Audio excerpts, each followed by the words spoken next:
TikTok ban, UC browser ban, CamScanner ban. Modi सरकार ने चीन के ऐसे 59 ऐप पर बैन लगा दिया है।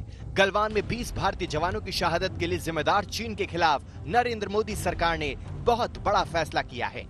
इससे पहले भारतीय सुरक्षा एजेंसियों से चाइनीज ऐप की एक लिस्ट तैयार कर केंद्र सरकार से अपील की थी कि इनको बैन किया जाए या फिर लोगों को कहा जाए कि इनको तुरंत अपने मोबाइल से हटा दें। इसके पीछे दलील ये दी गई थी कि चीन भारतीय डेटा हैक कर सकता है।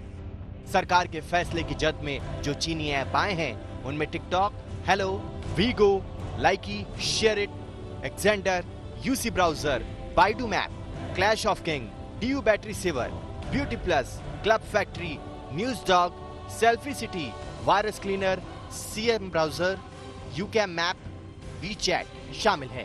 भारत सरकार द्वारा अभी 59 चाइनीज ऐप को जो प्रतिबंध लगाया है, confederation of all India traders Bharat सरकार का और प्रधानमंत्री श्री मोदी का बहुत आभार व्यक्त करता है।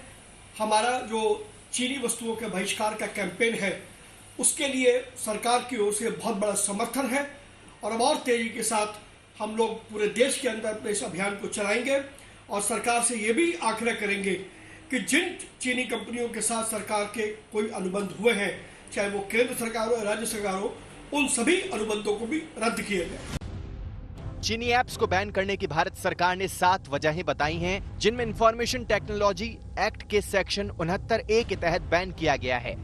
इनसे भारत की सुरक्षा, संप्रभुता और एकता को खतरा बताया गया है। ऐप्स के जरिए 130 करोड़ भारतीयों के डेटा की सुरक्षा को खतरा बताया गया है। अवैध तरीके से यूजर का डेटा चोरी कर भारत के बाहर मौजूद सर्वर पर भेजा जा रहा था। इन ऐप से लोगों की प्राइवेसी को खतरा बताया गया है। संसद के अंदर और बाहर भी इन ऐप्स को लेकर चिंता जाहिर की गई थी। सरकार के इस कदम की चौतरफा तारीफ हो रही है। पेटीएम के विजय शेखर शर्मा ने भारत सरकार के कदम की खुली तारीफ की है। हालांकि पेटीएम में चीनी कंपनी अलीबाबा की बड़ी हिस्सेदारी है। विजय शेखर शर्मा ने ट्वीट कर लिखा है कि राष्ट्रहित में साहसिक कदम, आत्मनिर्भर ऐप इकोसिस्टम की तरफ एक कदम। ये भारतीय उद्यमियों को आगे आने के लिए और देश के लोगों के लिए सर्वश्रेष्ठ ऐप निर्माण का समय है।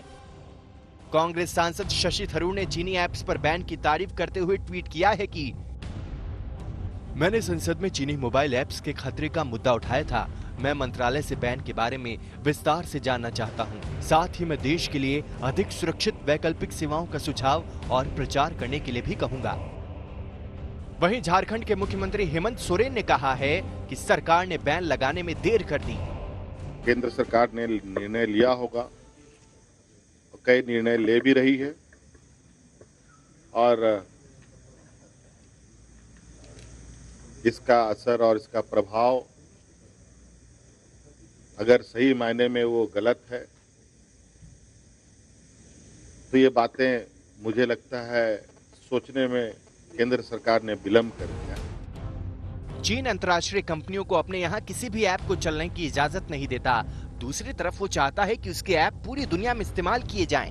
लेकिन मोदी सरकार ने तय कर लिया है कि अब चीन की मनमानी किसी हाल में नहीं चलेगी। हर मोर्चे पर उसे जैसे को तैसे का जवाब दिया जाएगा।